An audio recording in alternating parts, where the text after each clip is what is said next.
Hello, and welcome to episode 44 of Hiss and Tell. If you've ever Googled, why is my cat being difficult, this is the episode for you. Today I am joined by Dr. Zazie Todd to talk about what's really going on with our cats, what they actually need to be happy, and how we can stop misinterpreting their behavior. It's not your cat that's the problem. If you're enjoying the podcast, please take a moment to rate and review it. It really helps us grow and reach more cat guardians who need this information. And if you're struggling with your cat's behavior and want personalized help, you can learn more about working with me at catitudeadjustment.com. All right, let's start the show.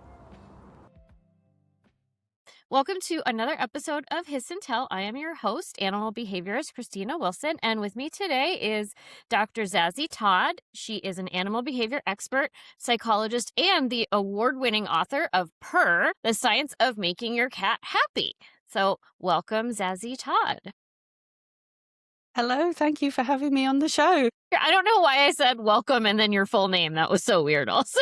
It's all fine. It's all good.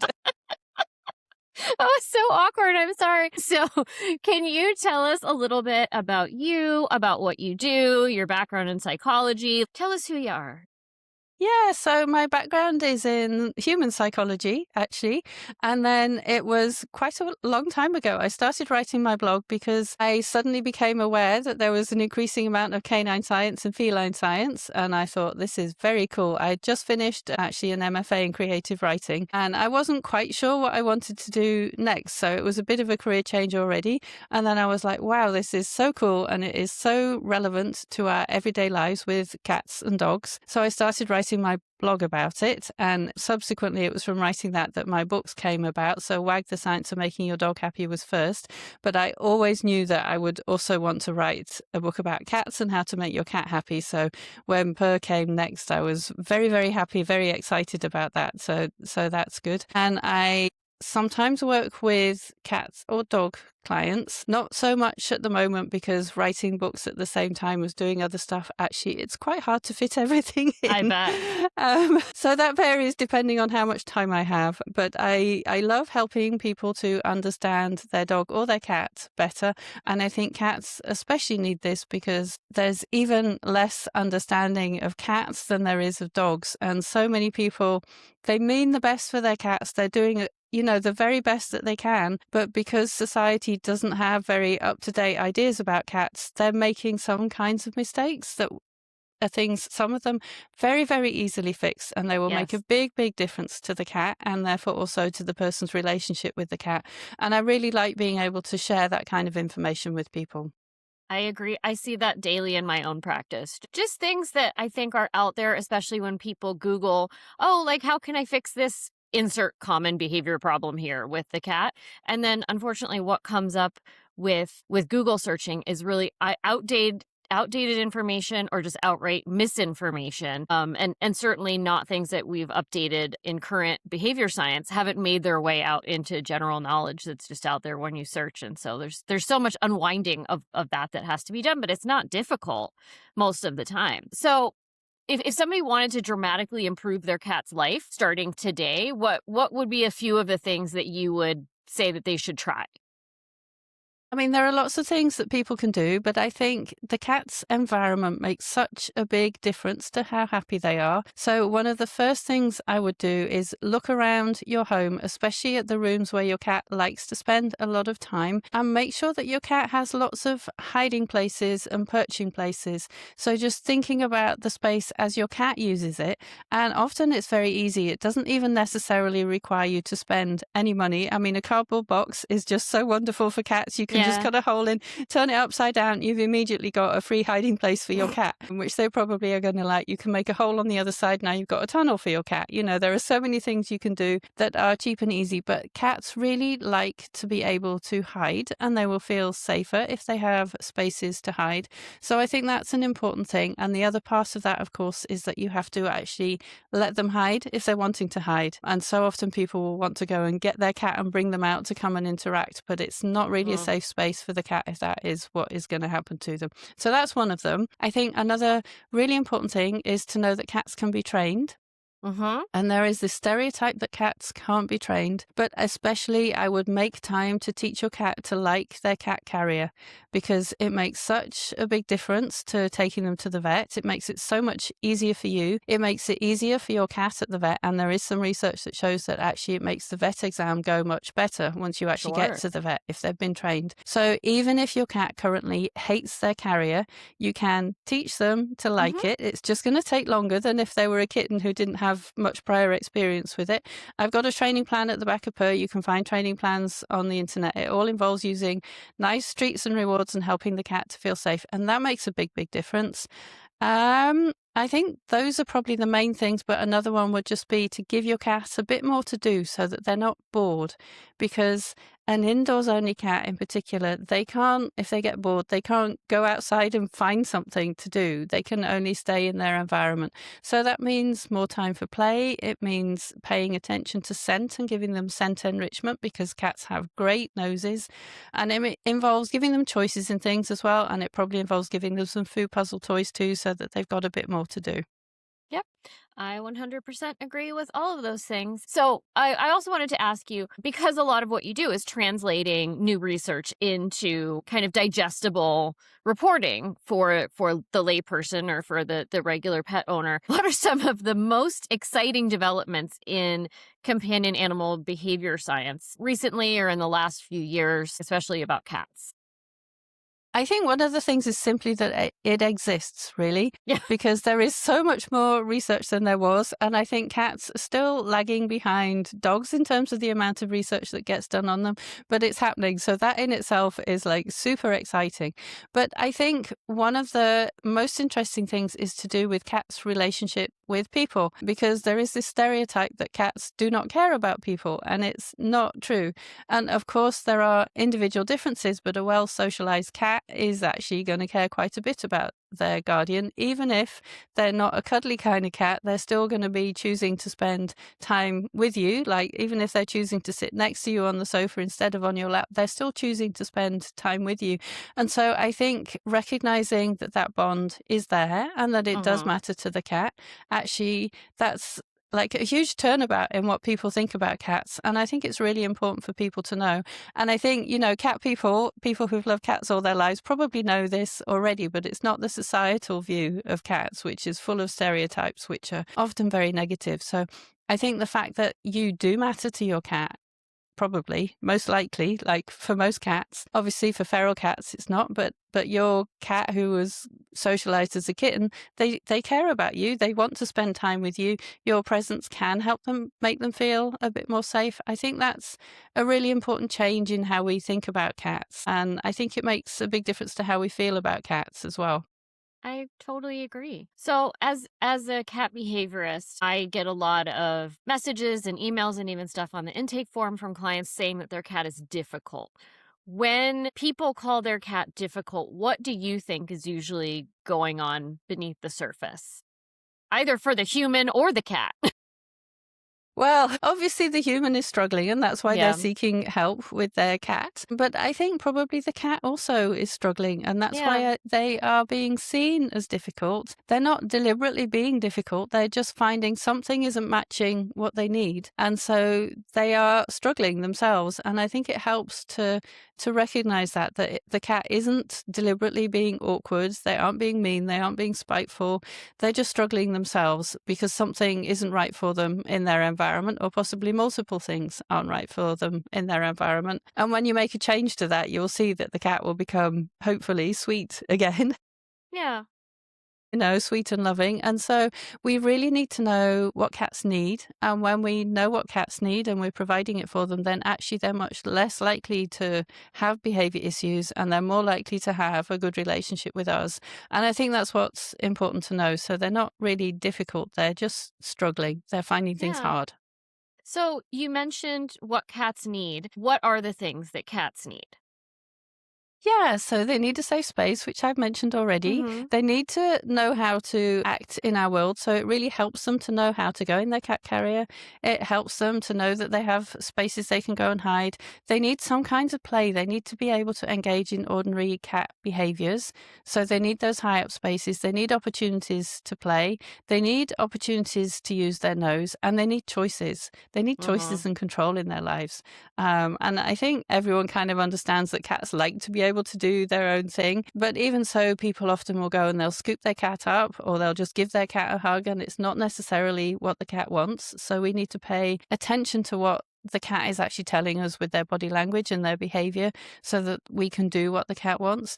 And then the other thing that's really important for good animal welfare these days that we didn't used to realize is that positive experiences are very important. So that Mhm. could be a wide range of positive experience. It could be nice little interactions with us throughout the day, because cats tend to prefer short but predictable interactions.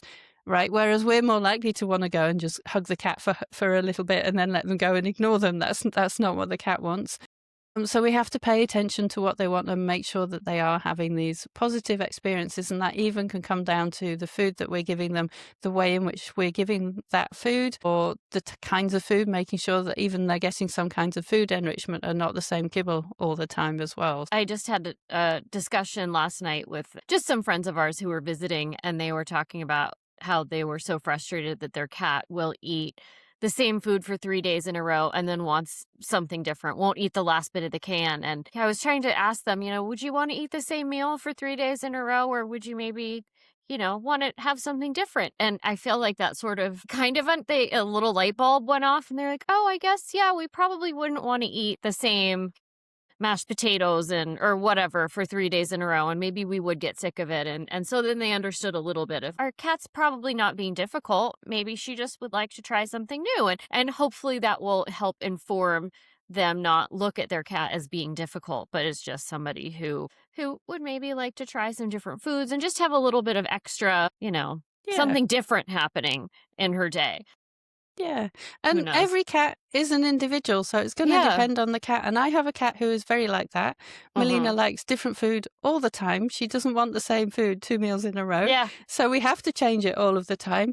But I previously had a cat called Harley. He passed a couple of years ago, so we had them both at the same time, and she wanted different all the time. He wanted the same all the time. He was very, very suspicious of anything that he hadn't had before, and really, he did just want the same kibble all Yeah. the time. But I think he was a bit unusual like that. Most cats would prefer some variety in what they're eating. So your work really emphasizes reward-based training. Why is this approach so important for cats? Well, it's important because it works as a really Yep. great way to teach cats things. And Mhm. it's also important because if you use the opposite, like you hiss at your cat or you growl at your cat or you spray them with water or something like that, that is a really unpleasant experience for the cat, and it doesn't necessarily teach them what you want them to learn. It can make them Right. stressed and it can damage their relationship with you as well. So it's really Mhm. important not to use that kind of a approach to teaching your cat. And positive reinforcement, you can use treats. You can maybe use brushing depending on the cat. Some cats love to be brushed. You could maybe use play depending on the cat as well, or petting or something like that. And it works. It just works very well. So you give little rewards basically to the cat as positive reinforcement for things that you want them to do again. And so, for example, with the cat carrier, you can reward your cat for going in the cat carrier. You can reward your cat for scratching the scratching post that you want Mhm. to keep them using, and that will make a difference as well. You can, if you want to, teach your cat tricks, Mhm. or just teach them, for example, to stay somewhere. Like if they keep coming on the kitchen counters while you're cooking, you can teach them a stay on top of a cat tree or something like that. So most people don't realize that cats can be trained, and Yeah. so they're really missing out, I think. And it's also so much fun to have with your cat. So it's It is. providing cognitive enrichment for your cat, but it's fun for you as well. Even if it takes a bit of learning to be able to do it. So there might be times when it's a bit frustrating. And if your cat is not used to being trained, then you're going to have really short training sessions, and you want to make it nice and easy for your Mhm. cat to learn what to do, because you don't want them to get frustrated from thinking this is too hard. And the other thing you might have to think about if you're using food is how to deliver it, Mhm. because some cats can be a bit grabby when it comes to getting food. They're not necessarily going to come and take it nicely from your hand. Right. My cat Melina's an example of that. She'll be reaching out, and because she's excited, she's got her claws out. So it's much easier to have a little bowl or dish that you're going to Mm. put a treat in, or if you're using churro or something like that, they can just lick from the tube. Yeah. And most cats will work, or little pieces of tuna or prawn or chicken or Mhm. something like that. And you can teach them all kinds of things, and it's just really fun. It is. I agree. I've clicker trained a lot of our cats, and they love it. When they see the clicker come out and the treats, they're like "Oh, we're getting to work," where they get so excited. I like to throw the treat. If I'm using hard treats, I like to throw them because then it also helps to reset, to come back, to start again, or just to work Yeah. on the next trick. Also, one of our cats, he is weirdly not food motivated, and so he will work to hear praise.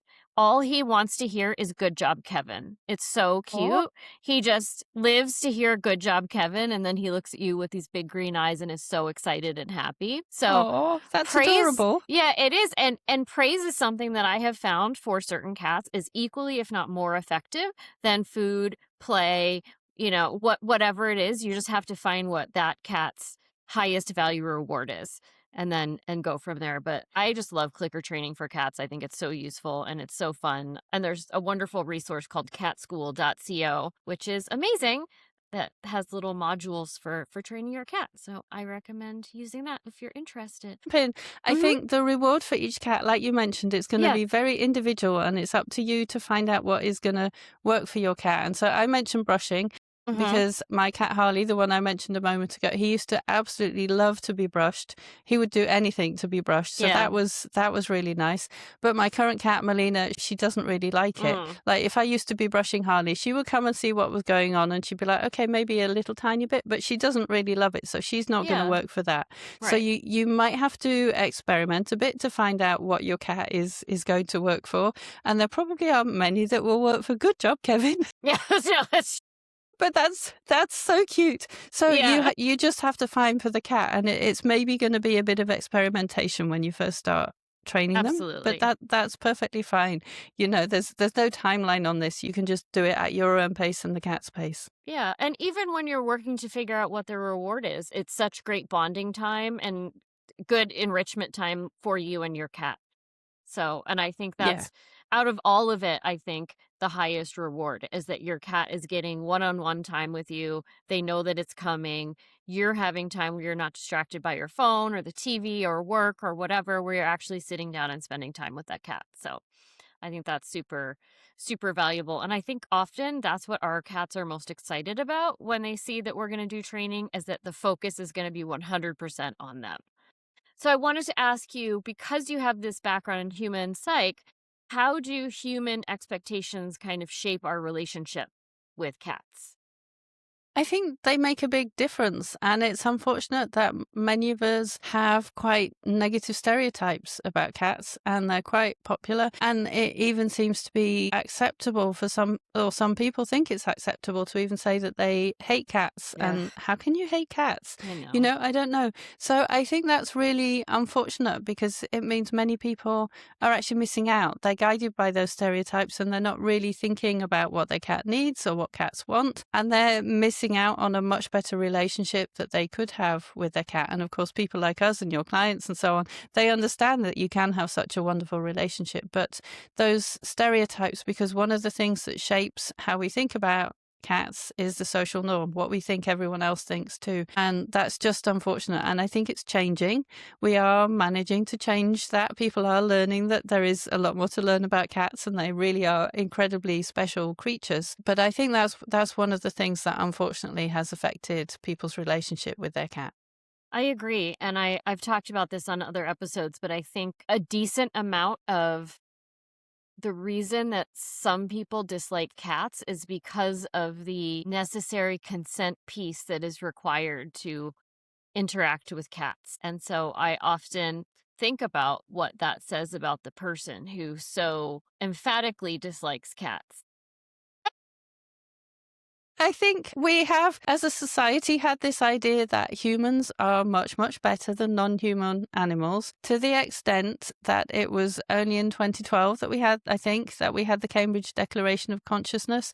Might have got the year wrong, not quite sure, but it Yeah. wasn't very long ago, basically. And it is only in recent years that we are actually starting to understand just how similar cats are to us, basically, and dogs to us. And I think over time, like in the past, we've known that we can't make cats do things, and some people don't like that about them. Yeah. But also, I think a lot of people, because they don't understand them, actually they're a bit nervous of them. And a lot of people have made that mistake where a cat has rolled over and shown their tummy in front of them, and they have reached out thinking, okay, they want me to pet their tummy, and they've had a bad experience because it's not what the cat wants. And so the cat's gone for them. So a lot of people have actually had that bad experience. And I think that probably then affects how they feel about cats in the future. So they haven't gone into this relationship with good experiences or knowing what they need to know to have good experiences with the cat. And that's unfortunate. That's fair.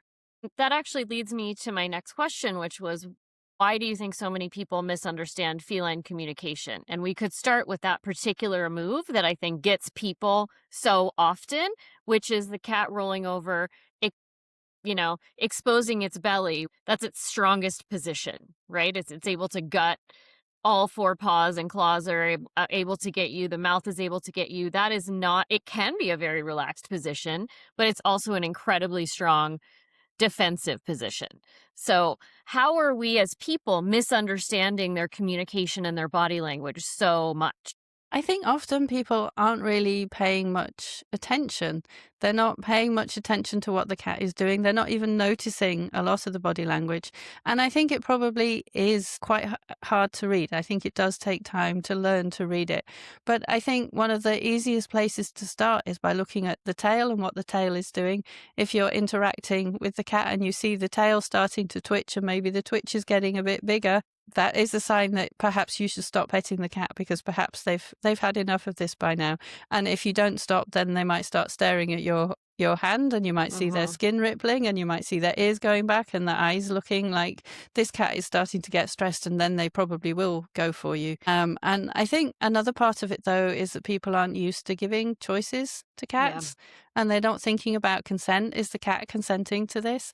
And it's relatively new that people are thinking about this for non-human animals. And it comes back to this idea of humans supposedly being better. Well, we're just different and actually very similar to non-human animals. So I think that's important too. And the more time people spend with cats, paying attention to them without staring at them, because the cat won't like that, then the more of their body language you will pick up on. And often some of the people who are best with cats are actually the ones who are ignoring them. And that always surprises people. But you just not staring at the cat is a good thing from the cat's point of view. And of course, those of us who get used to cats, we get used to making a slow blink. We like it when we see a slow blink from a cat and we just automatically do it back. Or if we go into a room and there's a cat we haven't met before, we might just do one as a way of kind of introducing ourselves. And I think that's something that people are starting to learn about and pick up on, because it's had a bit of science done on it. It's had a bit more attention in the media. So that is something else that people are kind of learning about cats as well, I think.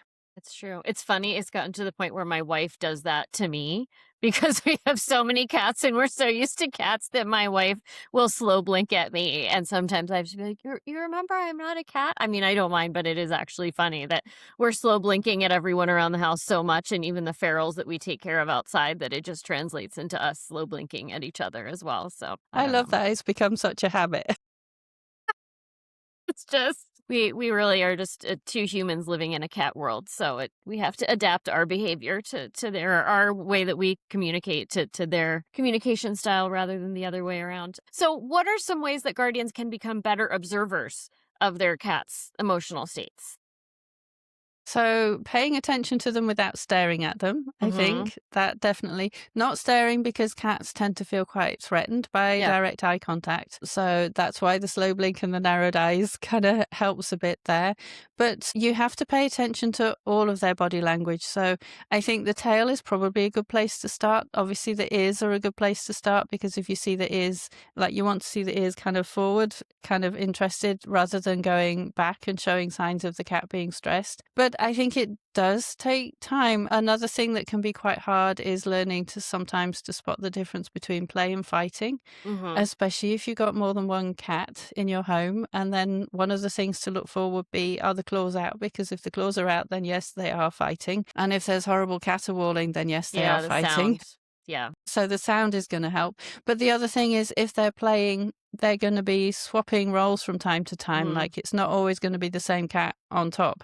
The Yeah. other cat will become on top for a bit, or it won't always be the same cat chasing another cat. It's going to swap around. And also, you will actually see kind of looser body language, less tight Mhm. body language. And they do actually have a nice play face, which is an open mouth look that when they're playing as well, Mhm. which is something else to look for. And really, I think it's just a good idea to pay attention to all of these things. And I love the work of Lily Chin. I think she does such a good job of showing what cats look like. So Mhm. I would also look at she has a wonderful book, Kitty Language, but she also has free stuff on her website, and look at that. And that can help to kind of help people, I think, to learn body language and what to be looking for.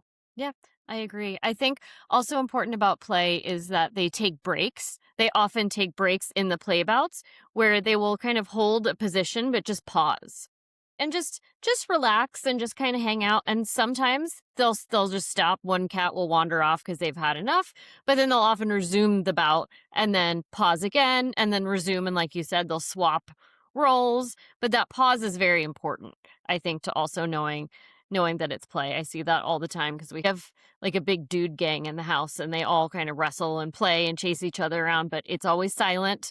There's always pauses. There's the play face, there's the no claws, all of that stuff. But it's just interesting to observe. I'm always watching them because they're also big ding dongs, and it's funny to watch them watch them play and just be silly. And then the other thing I wanted to say about all of this is when I have clients who especially are saying my cat is aggressive towards me, I can't pet my cat as much as I want. Whenever I pat my cat, I can pat them for a few minutes and then they get aggressive with me or get bitey or get annoyed, is that I love using motion sensor cameras or recording your cat on your phone so that you are able to then later look at that footage, slow it down, and see exactly what the signs are that your cat was giving you. Because 100% your cat is giving you a "I've had enough, I'm annoyed with this" sign before they go to a swat or a bite. But it's generally gonna be so subtle. We had a cat, our cat Mimi, who would just give us, like, a side eye, like, kinda like a dirty look, and it was very subtle, but we learned it, and she would do that a few times before she would smack us, and not with claws, but it was just like a, "Hey, I've had it." And so I think almost every cat gives you a signal, and then they get irritated because 'cause they've given you a clear signal in their brain, and you have not listened to it, and so now you need to be disciplined, right? They've had it Yes. with you. You didn't listen, and you're gonna get slapped. So I really think that if it is safe for you, being able to make a visual recording of what happens so that you can slow it down and see, "Oh, my cat actually does this." I'll watch for the tail twitch. I'll watch for the ears going back. I'll watch for the eye motion. I'll watch for whatever it is that he or she is doing, is so helpful in terms of being able to read your cat's communication better.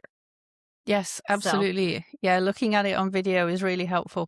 And I think the other thing to bear in mind is just to think cats probably don't like to be petted for as long as you think. So just try stopping sooner than you yeah. think and see how that goes. Stop a bit earlier, and then you can. I think if you're watching your cat, then you can also see what the body language is like at the point when you stop.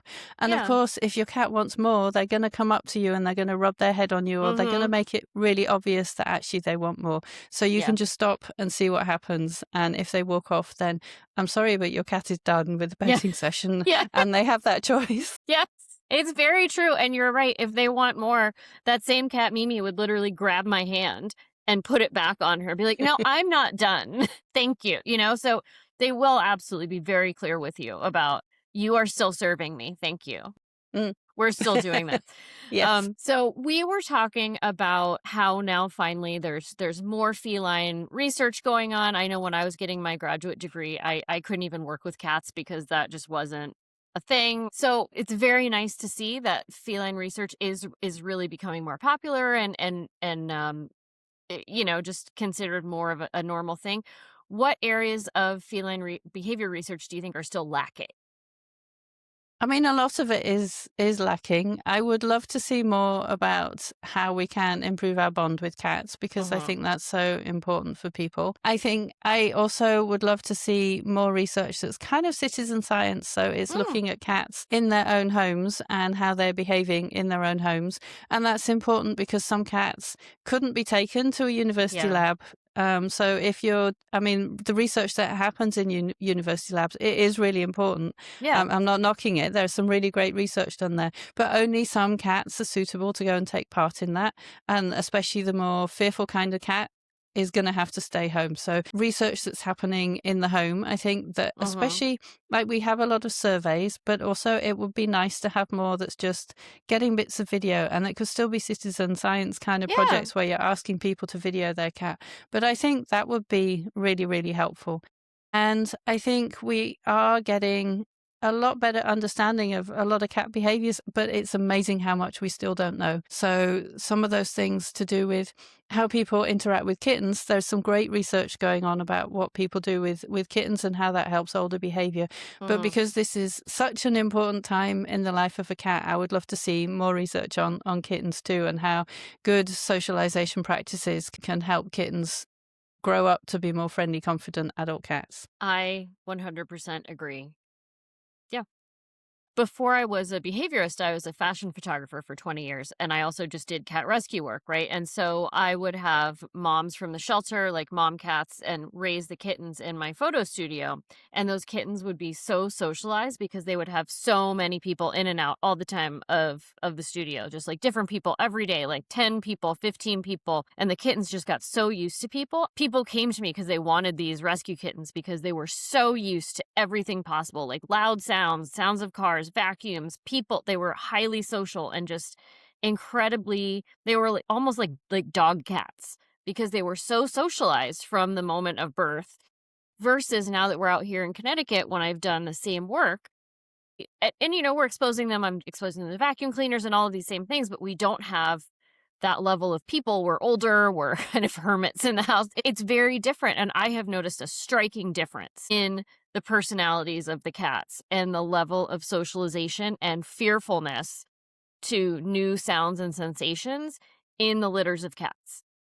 And this is just anecdotal, but it just emphasizes to me how important it is at those very young ages that they just get exposed to everything. Like everything, which we already know, but Yeah, and I think that's really interesting, and it is anecdotal, but at the same time, this is a lot of kittens that you're talking about. yes. And it's really great that you do that work as well. So thank you for having done this for all this time. Yeah. I think it shows just how important socialization is. And there are some researchers doing really interesting work with kittens. I think Dr. Courtney Graham here in Canada and Dr. Kristin Vitali come to mind. Yeah. But, I would love to see more of this research because the thing is, we know the basics, but that's Mm. it. We know the basics. There's probably a whole lot more that we could learn that would help us to refine things, to give better advice to people. And some of it also is understanding what ordinary people happen to do or what cat breeders and cat rescuers and foster carers happen to do so that we can then see what of those things makes a difference and what can we do to better teach people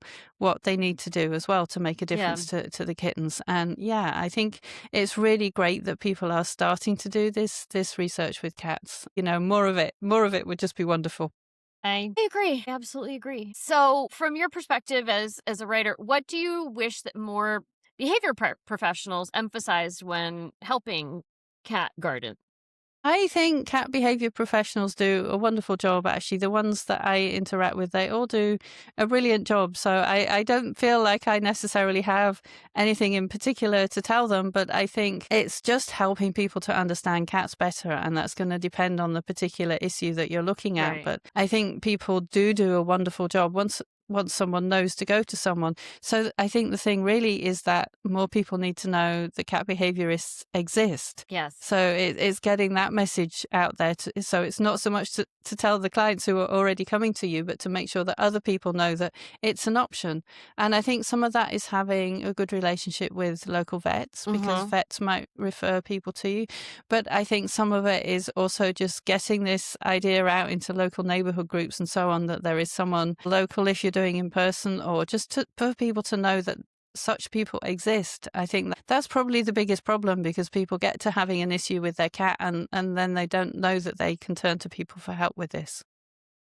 I think that's true, and I think the issue that we had as researchers 10, 15 years ago with doing cat behavior research, where people were like, that's silly, that's not real, still happens a lot of the time with people and going to cat behaviorists. I had a client just this morning who was like, I can't believe I'm coming to a cat psychiatrist. This is so silly. And I was like, well, that's not really sure. Like, either way, let's get down to your problem and solve your problem, and however you want to look at it is fine.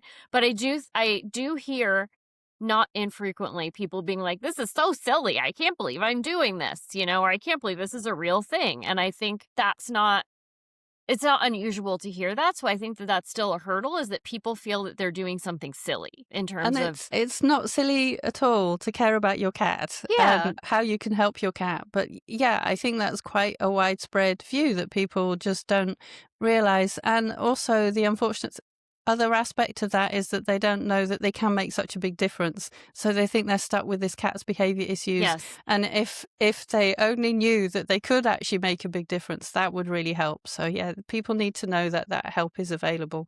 Yeah, I think it's something also about just the language around it. Like, again, like cat versus dog, like you take your dog to a trainer, and that sounds like, I don't know, it sounds less crazy than I'm going to a cat therapist or a cat behavior person. That sounds, I think, to most people, that sounds a little wacky. There's some kind of a language barrier to it, I think, as well, that I just started thinking about all of this morning when I had this client reaction that was so strong. But then by the end, she was so happy, and she was like, oh, this is so great. I'm so excited to try all this stuff and do all of these things. But it was just a very interesting first impression where she was like, this seems really crazy. And I think people often go to that extreme of cat psychiatrist and they don't have a cat trainer along the way. Whereas with Yeah. dogs, of course, it starts with puppy class. And there's Mhm. been a lot of work over the last few decades to teach people that they should be going to a puppy class. And that Yeah. means they're already thinking, they can go to someone who is going to help them with their dog. And they've probably already had experience of going to puppy class and finding that that helps. Yeah. Whereas it's still quite unusual to find someone who is even offering a kitten kindergarten class, or someone who even thinks, to find such a thing and go to it. And probably if that existed more, then it would be easier for people to make that leap to thinking, okay, I can go to a cat behaviorist or cat therapist or whatever they want to call Right. it, because it would already be something that they had this idea that you can go and learn about kittens, you can help your kitten. It would help them make that step. So, and if someone wants a dog trainer, they've probably already got that point of call because they went to a puppy class. Yeah. Whereas they're starting completely from scratch if they want to find someone to help them with their cat. That's a good point.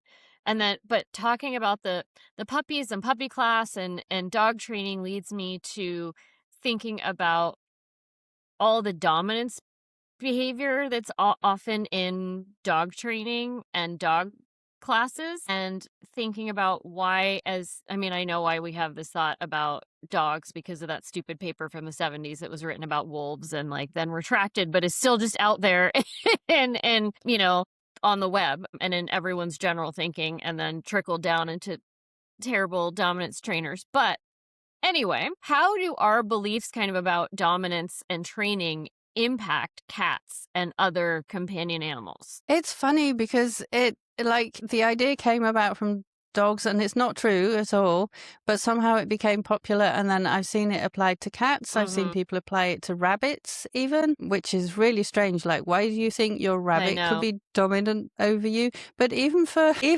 a dog, because we provide everything that the dog needs, how is it possible that the dog could be dominant and in charge? It's just not. Yeah. And I think it really is an idea that's got in the way because it has distracted people from what matters in terms of training with positive reinforcement. Using, for dogs mainly, we use food rewards to teach them to do behaviors, and it gets in the way of thinking about providing for what your dog needs. And it kind of just inserts this whole level of psychological stuff that's not happening in the way of thinking about them. And I think with cats, so the stereotypes are that you can't train or herd a cat. So that aspect of it, that doesn't come into it as much.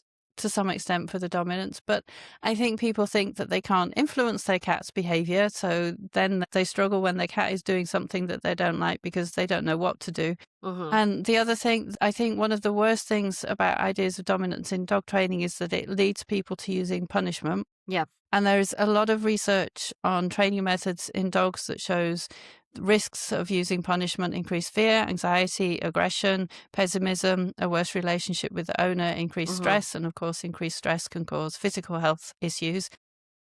For cats, we don't have the same amount of research, but the research that we do have does show issues with using punishment-based approaches with cats. Right. And I think it's worth mentioning that for human children, we actually do have tons and tons and tons of research on issues with using spanking children, being bad for them, and Right. having potentially long-term effects which affect them even in adulthood as well. So I think that's been one of the worst aspects of a dominance approach to thinking about dog or cat behavior. And Right. it really it causes people to do harm accidentally because they think that's what they need to do to show that they are in charge. And it's not about showing that you are in charge of your cat. It's about providing the right environment that your cat needs so that your cat can be their best self, as it were, and have their happiest life. And this is one of the reasons I like talking about happiness, because I think everybody wants their pet to be happy, Hmm. and everyone is willing to do things that would make their pet even happier than they already are. So I think it's a nice way to start talking about what dogs and cats need, thinking in terms of happy, because we all want a happy pet, and we love Yeah. watching, what's nicer than looking at your cat or having your cat sitting on your lap or next to you and purring away. It's just lovely. So I think everybody wants those happy moments with their cat, and it's a much, much better way of thinking about it than trying to say you have to be dominant over your cat, which is just ridiculous.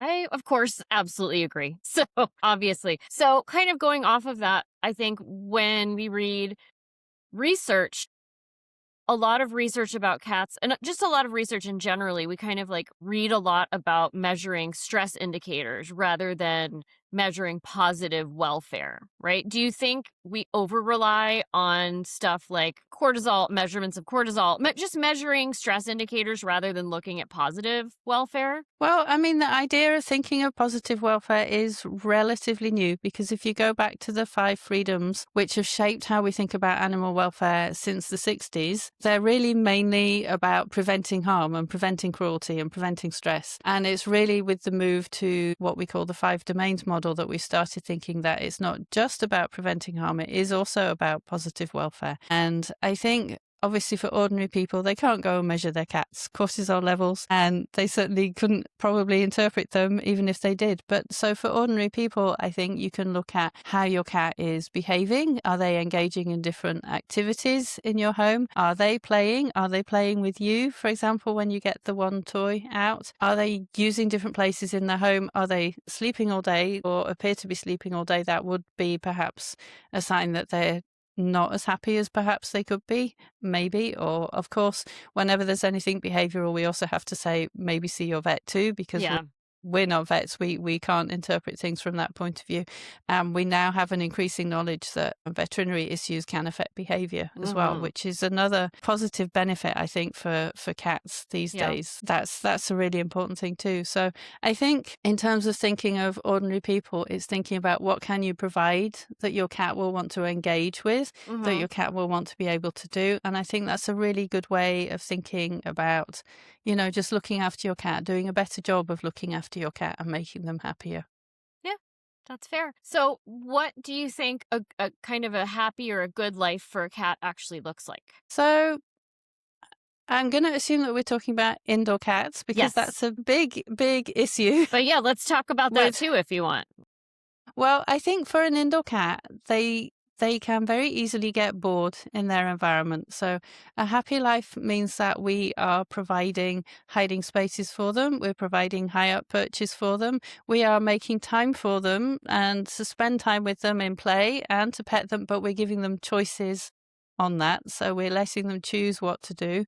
I Hmm. think it involves training your cat to go to the vet, to go in their carrier so that you can take them to the vet, because that's essential. And I think cats used to fall behind. They didn't used to be taken to the vet as much as dogs, but actually I read recently cats are going to the vet more than they used to. And I think that's a really positive thing because that's important for their health, basically. That's really important. And I think it's a really good thing that we get lots of different food puzzle toys. I think one thing I would add, though, is something to do with scent. So, like, people are used to catnip, but some cats also will respond to silvervine or valerian or Tartarian honeysuckle or something like that, even if they don't respond to catnip. So I think that's worth trying. But also, one idea that I really like, and I got this from Dr. Sarah Ellis, is the idea of a sensory box. So going outside and picking up safe items for your cat and putting them in a box and bringing it in and giving your cat the choice of interacting with those items. So it might be bits of plant, for example, or a feather that you found or whatever you happen to find outside,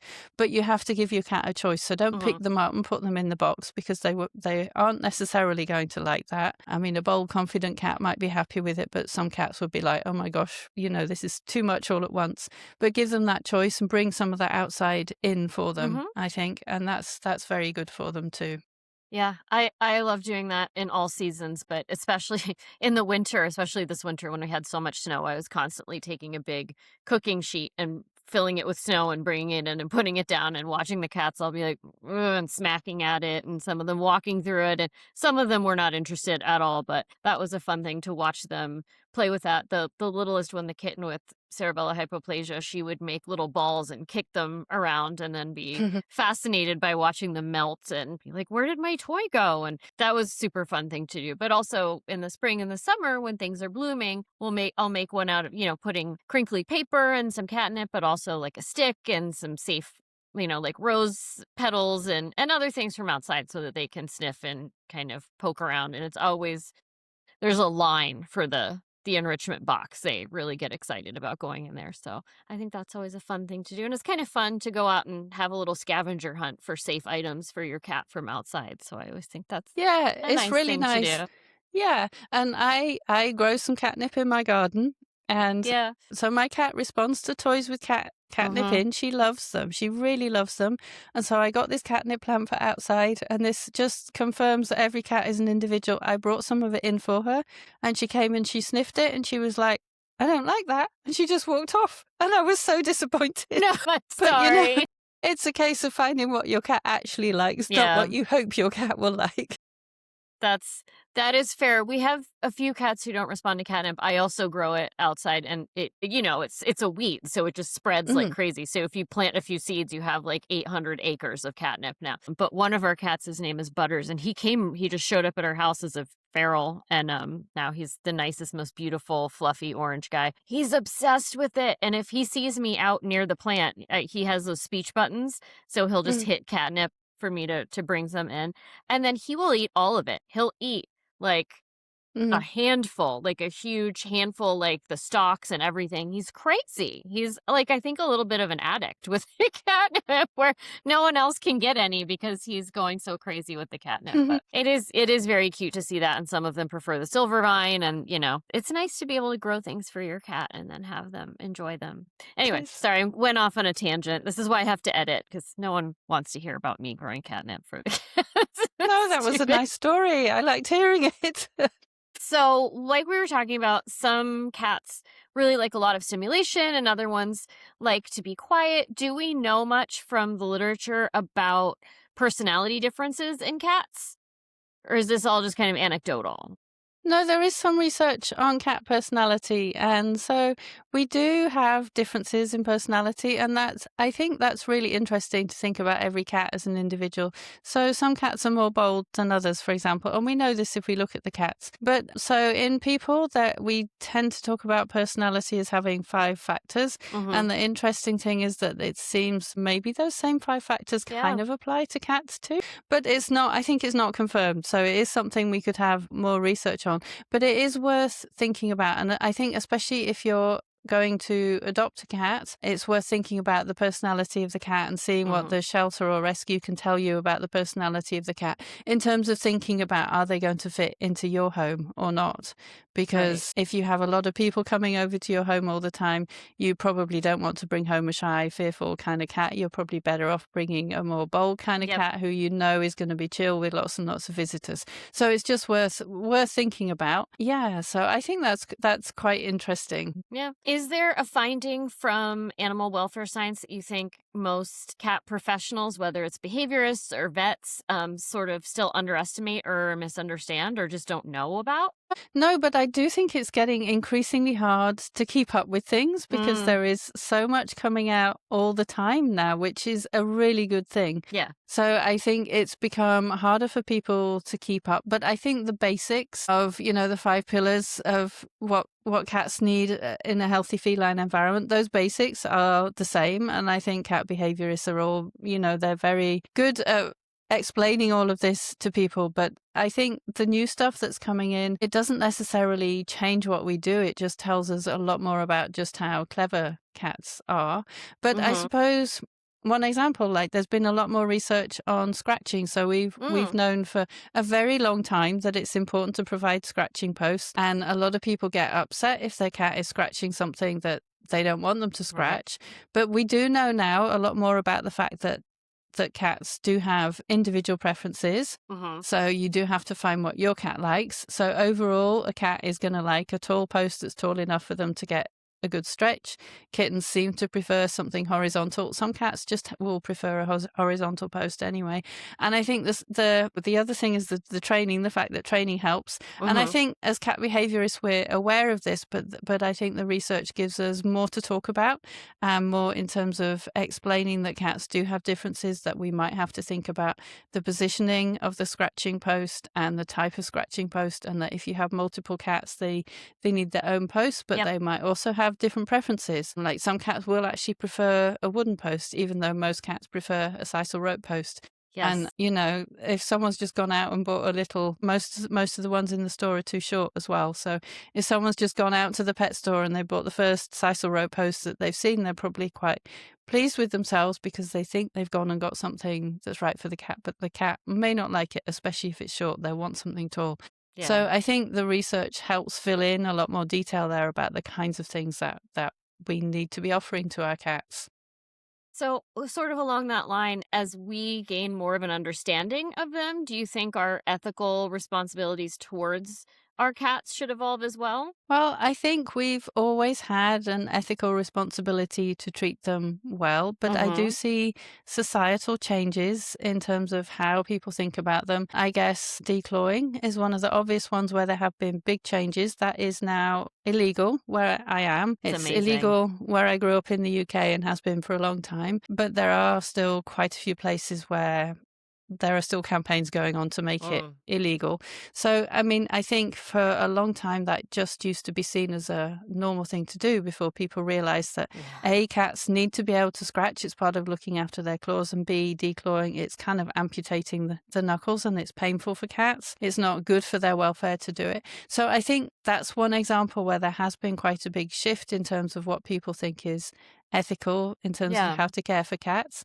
I think the indoor-outdoor question is another Mhm. one where there have been changes, but I have to say also there are very big cultural differences there, Yes. because I grew up in the UK where it's normal for cats to go outside so long as Mhm. they're not living on a busy road. And I think for a lot of people in Europe, they think it is cruel to keep cats indoors only because they think Mhm. they should be able to go in the outdoors environment. Whereas here in North America, of course, most people think it's cruel to let cats outdoors. Not everyone thinks that, but I am happy for people to make the decision that they think is best for them and their cats. So my cat is indoors only because where I live, we have a lot of coyotes and cougar and so on. And it would not be safe for her to go outside. So she has Yeah. to be indoors only. My younger self would think that was a bad decision and would not ever believe that I would become someone who would have an indoors only cat.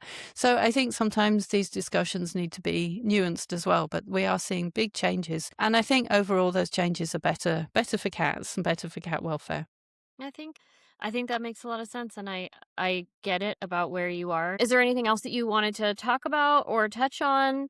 No, I think the main thing is just that I'd love to see people doing things to try and make their cats happy. And I'm really happy that the world is moving more in that direction and that people with cats are aware that there is a lot more that they can learn and a lot more that they can do for their cat. And that is just better for the cat's welfare, but it's also better for the cat's relationship with the person. So it makes the cat happier, but in doing so, it also makes the person happier as well. And I think that's a really good thing.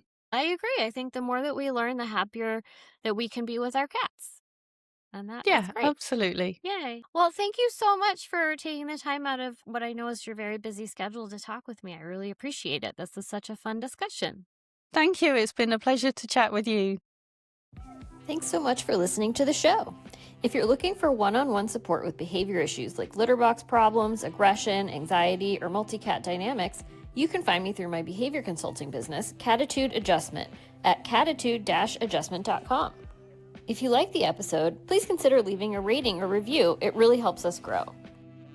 For more episodes, show notes, and resources, head to hissandtellpodcast.com. Huge thanks to Cat Beats for the music, and I'll see you next time.